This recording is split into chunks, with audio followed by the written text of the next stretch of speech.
People think that dinosaurs conflict with the Bible, and that idea usually comes from how the Bible is taught and not from what it actually says. For many people, dinosaurs conflict with the Bible because science talks about the Earth being millions of years old, but the Bible is often understood to describe a much shorter time frame. The Bible itself, though, never gives a date for the age of the Earth. It presents a theological story about meaning and purpose, not a scientific timestamp. Now, some of you might wonder about the creation story in Genesis 1, where God made the earth in 6 days. If you look at the original Hebrew word that was used for day, yom, it can refer to either a 24-hour day or an unspecified period of time. Many believers argue that the creation story in Genesis took place over the course of millions of years, and so believing that the earth is old doesn't contradict anything that the Bible actually says. Dinosaurs feel incompatible with the Bible because according to the scientific timeline, dinosaurs lived and died long before humans ever appeared. But in the Bible, God created man before death ever entered the world. This is an apparent contradiction. But there's other ways we can go about looking at this. First, let's talk about what the Bible means by death in the first place. The Bible states that once sin entered the world through Adam and Eve, death became possible. Therefore, just as sin came into the world through one man, and death through sin, and so death spread to all men because all sinned. Romans 5:12. Paul, the author of Romans, often described death as a present condition and not just a future event. In Ephesians 2:1, he wrote, "You were dead in the trespasses and sins." Paul clearly isn't talking about physical death in this verse, so we also shouldn't limit his ideas in Romans 5:12 to just mean physical death. It's very plausible that Paul was talking about death as a spiritual condition, which means that when Adam and Eve ate the forbidden fruit, they caused spiritual death to enter the world, but physical death could have existed long before. And that actually aligns with the old Earth viewpoint. If God created the animals over the course of millions or billions of years, then many animals would have died. They would have eaten each other to survive. That's how ecosystems function.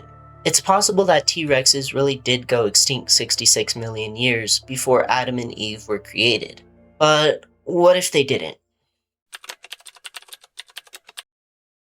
Let's assume that the Earth really is around 6,000 years old.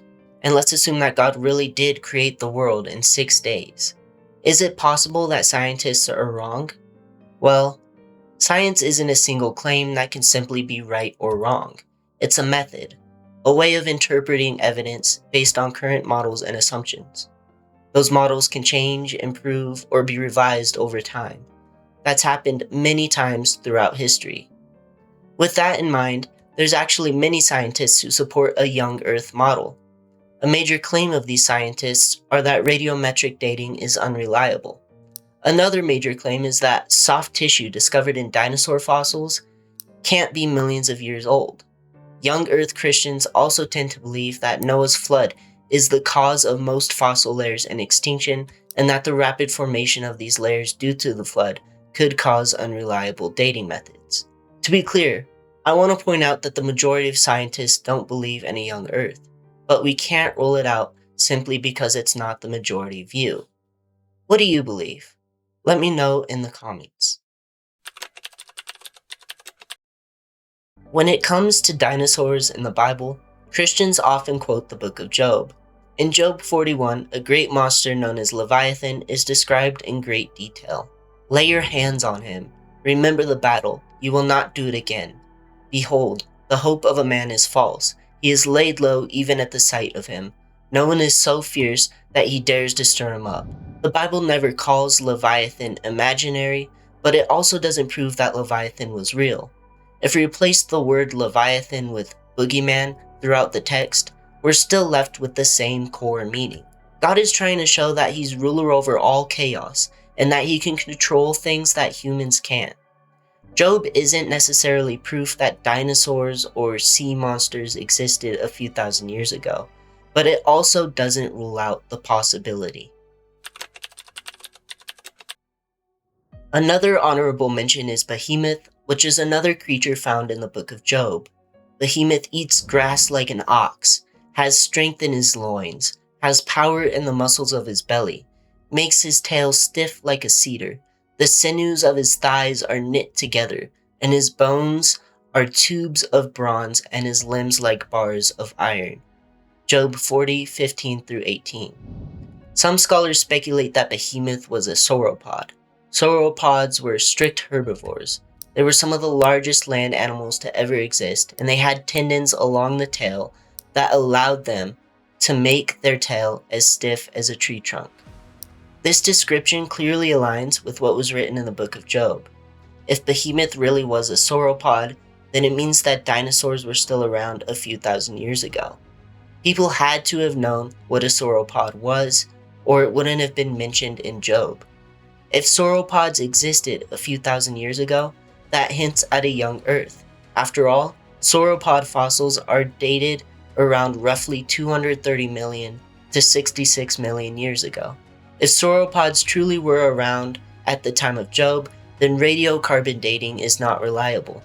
Another plausible explanation is that Behemoth refers to a giant ground sloth. Giant ground sloths eat grass, have strength in the loins, extremely strong tails, thick thighs, and dense bones. Many species of giant ground sloths survived until the beginning of human history. It's plausible that they were well-known creatures at the time of Job. If Behemoth was a giant ground sloth, then we no longer have to rule out radiocarbon dating and the possibility of an old Earth. Many people think that if dinosaurs were real, then the Bible would have explicitly mentioned them. And that's a fair point. If giant T-Rexes were roaming the earth, wouldn't it show up in scripture? But that assumption only makes sense if we're expecting the Bible to function like a modern encyclopedia. The Bible doesn't try to catalog every animal, culture, or event that ever existed. It focuses on specific people and specific places for a specific purpose. There are entire civilizations, empires, and historical events that never appear in the Bible. The absence of dinosaurs in the Bible isn't much of a contradiction.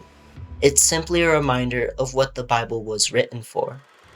The Bible leaves the age of the universe indeterminate. Christians disagree over this topic of the age of the earth. Pretty much no believer is an expert in the Bible. There's truly titanic dinosaurs for at least 100 million years. Every long age view is always going to put death before sin. If we don't trust the first book of the Bible, we have to ask, well, when does God start telling the truth? According to the Bible, here we are about 6,000 years after the creation.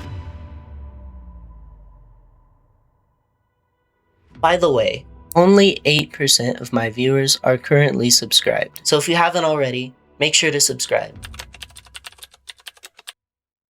Dinosaurs don't disprove the Bible. They challenge the way we've been taught to read it. A lot of the tension around dinosaurs comes from what we're expecting the Bible to be. People think that dinosaurs threaten the Bible, but what they actually threaten is a very expectation of what the Bible is supposed to be. The Bible is not a science book.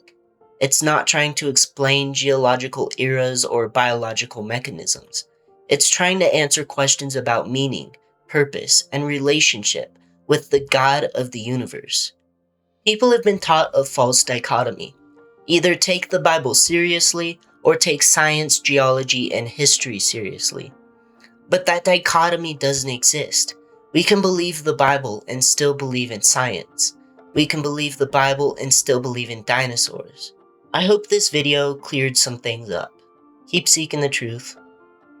You got this.